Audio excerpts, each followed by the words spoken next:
CMR shopping mall మన BHEL circle లో మార్చి 20న energetic star Ram Pothineni గారిచే గొప్ప ప్రారంభం.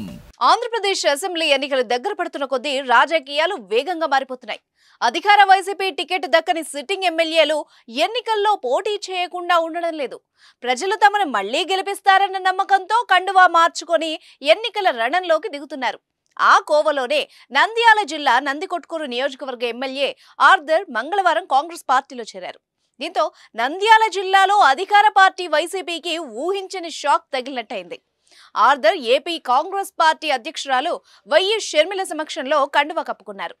2024 సార్వత్రిక ఎన్నికల్లో భాగంగా నందికొట్కూరు వైసీపీ టికెట్ ధారా సుధీర్ కు కేటాయించారు. బైరెడ్డి సిద్ధార్థరెడ్డితో విభేదాల నేపథ్యంలో ఆర్థర్ టికెట్ కోల్పోవాల్సి వచ్చింది. ఆది నుంచి ఆర్థర్ వైసీపీని వీడి పార్టీ మారనున్నారని ప్రచారం జరిగింది. ఊహించిన విధంగానే ఆయన పార్టీ మారి కాంగ్రెస్ లో చేరడం గమనార్హం. నందికొట్కూరు స్థానం నుంచి కాంగ్రెస్ పార్టీ తరపున ఆర్థర్ పోటీ చేసే అవకాశం లేకపోలేదు.